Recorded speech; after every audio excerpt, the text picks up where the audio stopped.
వక్రతుండ మహాకాయ సూర్యకోటి సమప్రభా నిర్విఘ్నం కురు మే దేవా సర్వకార్యేషు సర్వదా.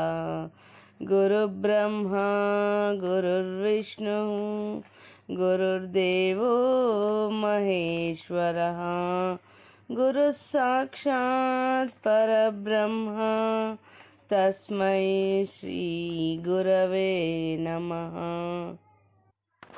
సంపూర్ణ మాఘపురాణము 24వ అధ్యాయము. శ్రీమన్నారాయణుని అనుగ్రహము. తులసి మాహాత్మ్యము.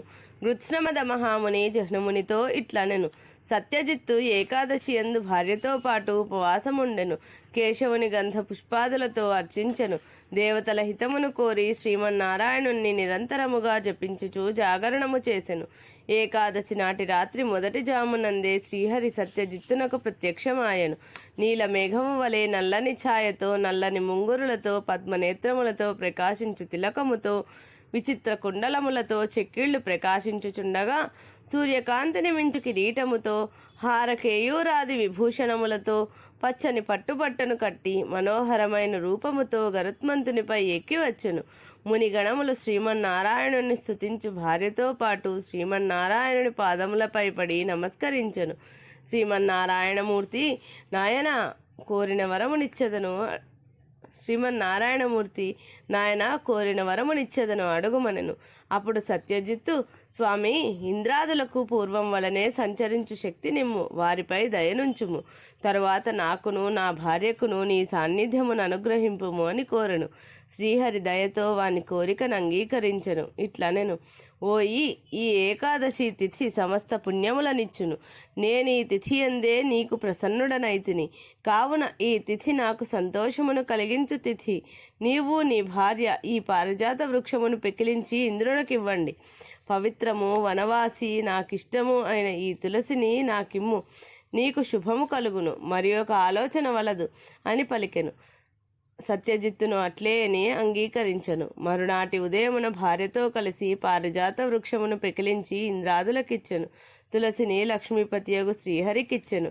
శ్రీహరి అనుగ్రహం వలన ఇంద్రాదులందరూ శక్తిమంతులై శ్రీమన్నారాయణునకు నమస్కరించి నిలిచిరి. శ్రీహరి ఇంద్రాదులు వినుచుండగా సత్యజిత్తును వాని భార్యను చూచి ఇట్లనెను. ఈ ఏకాదశి తిథి నాడు నీవు భక్తితో ఈ విధముగా నన్ను పూజించి నా అనుగ్రహం నందుట వలన మిక్కిలి ఉత్తమమైనది, నాకు మిక్కిలి ఇష్టమైనది ఈ ఏకాదశి తిథి సర్వజీవుల పాపములన్నిటినీ పోగొట్టి అనంత పుణ్యమునిచ్చును.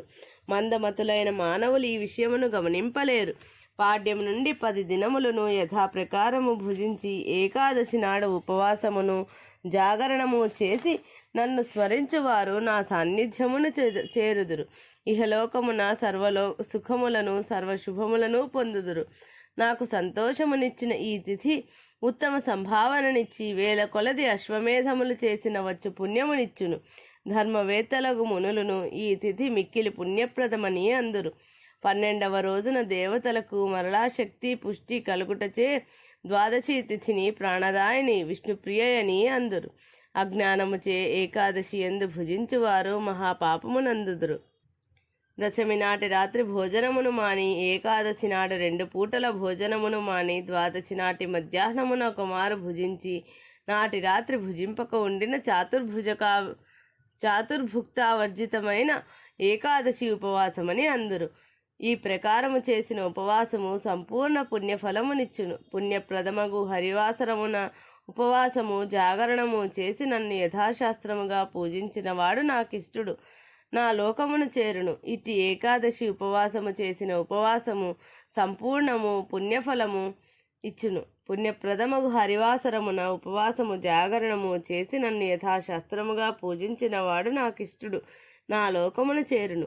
ఇట్టి ఏకాదశి ఉపవాసము చేసిన వారినే కాక వాని కులము వారినందరినీ రక్షించి అనేక యజ్ఞములు చేసిన వచ్చు పుణ్యమునిచ్చును. 4 వర్ణముల వారు, సన్యాసి, వానప్రస్థుడు, స్త్రీ, బాల, వృద్ధులు అందరూ ఏకాదశి నాడు భుజింపరాదు. ఏకాదశి నాడు స్త్రీముఖము, నిద్ర, అన్నము వీనిని విడిచి నన్ను పూజింపవలెను. నా పాదోదకమును సేవింపవలను. అన్ని మాసముల యందును శుక్ల కృష్ణపక్షములు రెండింటను వచ్చి ఏకాదశులన్నీయు ఇట్లే ఉపవాసం ఉండవలెను. అన్ని మాసముల యందును శుక్ల కృష్ణపక్షములు రెండిటను వచ్చి ఏకాదశులన్నీయు ఇట్లే ఉపవాసం ఉండవలెను. చాంద్రాయణాది వ్రతములను ఆచరించుట వలన వచ్చడి పుణ్యము ఏకాదశి ఉపవాస వ్రతము వలన వచ్చును. కావున మానవులారా, మునులారా, యోగులారా, నా భక్తులారా, మీరెవ్వరును ఈ ఏకాదశి నాడు అన్ని మాసముల యందును 2 పక్షముల యందును తినరాదు. ఇది సత్యము. ఇట్లు ఉపవాసం చేసినవాడు నా లోకమును చేరి నన్ను పొందును. ఇది తథ్యము అని బిగ్గరగా పలికెను అని గృత్స్నమదముని జహ్నుమునికి వివరించెను. గృత్స్నమద మహాముని జహ్నుమునితో ఇట్లనెను. శ్రీమన్నారాయణుడు ఏకాదశి వ్రత విధానమును మహాత్మ్యమును వివరించి ఇంద్రాదులతో ఇట్లనెను.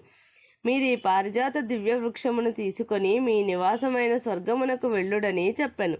ఇంద్రాదులు శ్రీహరి చెప్పినట్లు పారిజాత వృక్షమును తీసుకుని స్వర్గమునకు పోయిరి. వారందరూ వెళ్ళిన తరువాత తులసి శ్రీమన్నారాయణుడితో ఇట్లనెను. స్వామి, నీ పాదపద్మముల యందు ఆసక్తి గల నన్ను దయచూడుము. నాకు నీవు తప్ప మరి యొక్క గతి లేదు. నేను నీ పాద సాన్నిధ్యమునే కోరుకొందుము అని పలికిన తులసి మాటలను విని శ్రీహరి, భూమి యందు అమృతము వలన పుట్టిన తులసి, నీవు నాకిష్టురాలవు. నా వద్దకు రమ్ము. నిన్ను నేను హృదయమున ధరింతును.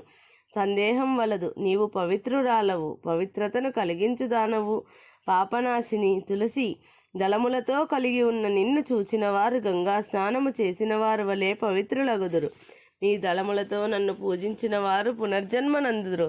అమృతము నుండి పుట్టిన తులసి, నీ దళములను మాలగా చేసి నా కంఠమున సమర్పించిన వారు అంతులేనంత అనంతకాలము నా లోకమున నుండి నాలో ఐక్యమగుదురు. నిన్ను తమ ఇండ్ల యందు గాని తోటల యందు గాని పెంచువారికి ఏ పాపములను అంటవు. ప్రాతకాలమున నిద్ర లేవగానే నిన్ను చూచి నమస్కరించిన వాడు ఆ దినమున సర్వసుఖములనందును.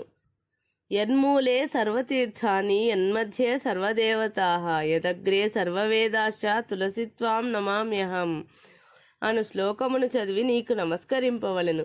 తులసి, నీ దళములతో నీటిని తన శరీరముపై చల్లుకొనువాడు అపవిత్రుడైనను పవిత్రుడగును. నీ కుదురు మొదలులోనున్న మట్టిని తిలకముగా నుదుటిపై ధరించినవాడు సర్వసుఖములను పొందును. యక్ష రాక్షస పిశాచాదుల వలన వానికి ఏ బాధయూ ఉండదు.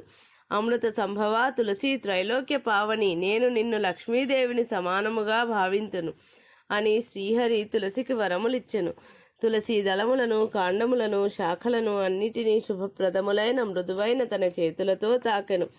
చక్రధారి స్పర్శ వలన తులసి మరింత కాంతిని, పవిత్రతను పొందెను. అప్పుడు ఆ తులసి మనోహరమైన పవిత్రమైన స్త్రీ రూపమునంది శ్రీహరి అంశను పొందెను. మాయావి జగదీశ్వరుడు అయిన శ్రీహరి లోక రక్షణార్థమై తులసిని నియమించెను. శ్రీహరి ఎడమ చేతితో తాకబడిన భాగం కృష్ణవర్ణమై కృష్ణ తులసి అని పేరు పొందెను. ఆ వైపు నన్ను ఇతర వృక్షములను తులసి సాన్నిధ్యముచే పవిత్రములయ్యెను. తులసి ఉన్న ప్రదేశము పాపములను పోగొట్టును. అప్పుడు శ్రీహరి సత్యజిత్తును చూచి, నీవు నాకు పూజను చేసి బ్రాహ్మణ సమారాధనము చేసి నీవు నీ భార్యయు భుజింపుడు అని పలికెను. సత్యజిత్తు కూడా శ్రీహరిని పూజించి బ్రాహ్మణులకు భోజనము పెట్టి తన భార్యతో కలిసి భుజించెను. ఇట్లు ఆ వ్రతము పూర్తి అయిన తరువాత శ్రీహరి అందరూ చూచుచుండ సత్యజిత్తు దంపతులతోనూ తులసితోనూ కలిసి గరుత్మంతుని పైనెక్కి తన లోకమునకు పోయెను. నాయన జహ్నుముని, ఇది ఏకాదశి వృత్తాంతము. ఏకాదశి తిథి అశ్వమేధ సహస్ర ఫలమునిచ్చునని స్పష్టమైనది కదా. అన్ని ఏకాదశులలోనూ మాఘమాసమునందలి ఏకాదశి మరింత శుభప్రదము. ఆనాడు ఉపవాసముండి శ్రీహరిని పూజించి జాగరణ, మంత్రానుష్ఠానము, స్మరణము చేసిన వారు శ్రీహరికి ప్రీతిపాత్రులై సాలోక్యమును సాయుధ్యమును పొందుదురు. ఏకాదశి నాడు ఉపవాసము, ద్వాదశి నాడు పారణ ముఖ్యము. ఆనాడు బ్రాహ్మణులకు భోజనము పెట్టి యథాశక్తిగా గోదానము, భూదానము, వస్త్రదానము, సువర్ణదానము, సాలగ్రామ శిలాదానము మున్నగు వారిని ఉత్తముడైన బ్రాహ్మణులకు ఇయ్యవలెను. అట్టివాడు ఇహలోకమున చక్రవర్తి అయి తుదకు శ్రీహరి సాయుధ్యము నందును. ఇట్టి పవిత్రమైన కథను వినువారును శ్రీహరి కరుణాకటాక్షమునంది విష్ణువును చేరుదురు. నిస్సందేహముగా చెప్పుచున్నాను అని కృత్స్నమద మహర్షి జహ్నుమునికి వివరించెను. ఇది మాఘపురాణం 24వ రోజు పారాయణం 24వ అధ్యాయము సంపూర్ణం.